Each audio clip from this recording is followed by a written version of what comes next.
আসসালামু আলাইকুম। আপনার উপর শান্তি বর্ষিত হোক। প্রিয় শরীদ, খতমে কামালের ৪৩তম ধাপে আপনাকে স্বাগতম। আপনি জানেন, রোগ শোক, বিপদ আপদ, আসমানি জমিনি বালা মুসিবত, সকল ধরনের অস্থিরতা, অশান্তি, অনিশ্চয়তা, নিরাপত্তাহীনতা, দুর্যোগ, দুর্বিপাক, আজাব গজব থেকে মুক্তির জন্যে খতমে কামালি এক সহজ আমল। খতমে কামালির এই আমলের মধ্য দিয়ে প্রার্থনাকারী প্রার্থনার সাথে মিশে যান।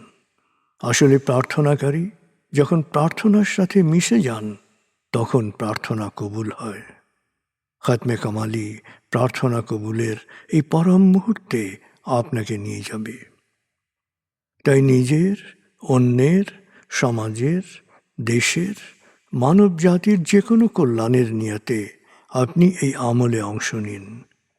আপনি সকল বিপদ আপদ, বালা মুসিবত মুক্ত হন। আপনার জন্যে কল্যাণকর সকল দোয়া আল্লাহ কবুল করুন। সব সময় আল্লাহ আমাদেরকে তার রহমতের ছায়ায় রাখুন। এই কামনা করে আমি শহীদ আল বুখারী মহাজাতক খতমে কামালির পুরো প্রক্রিয়ায় আপনার সাথে থাকছি।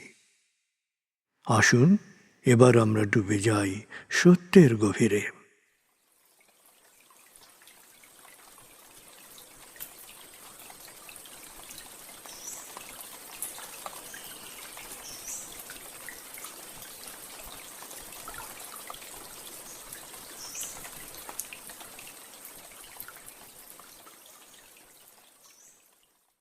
হে আল্লাহ, বিতাড়িত শয়তান থেকে আমি তোমার আশ্রয় প্রার্থনা করছি।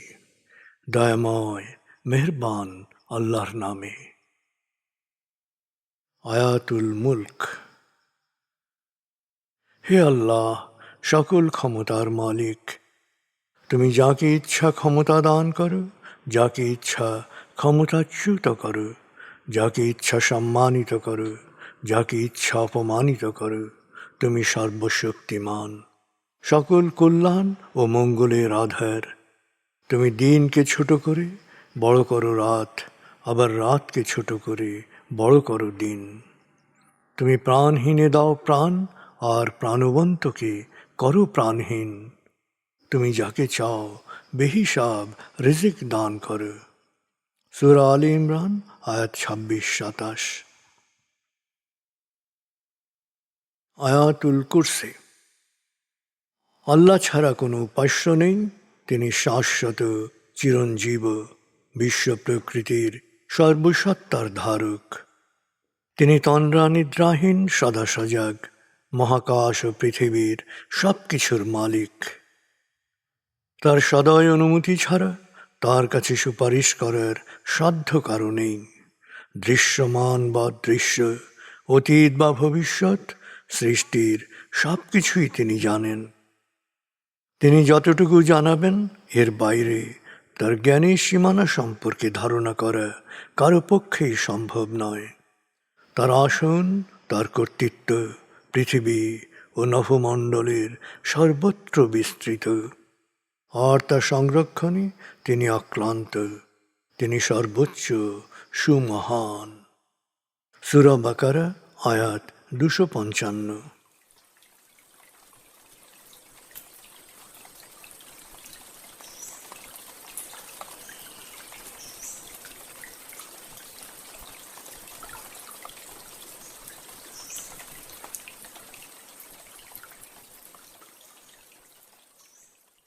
আসুন আমরা ধীরে ধীরে ডুবে যাই হৃদয়ের গভীরে নবী প্রেমে। বলগল উলা বিকমালিহি, কশফত দুজা বিজমালিহি, হসনত জমিও খিসালিহি, সল্লু আলাইহি ওয়ালিহি। بلغ العلا بكماله كشف الدجى بجماله حسنت جميع خصاله صلوا عليه وآله।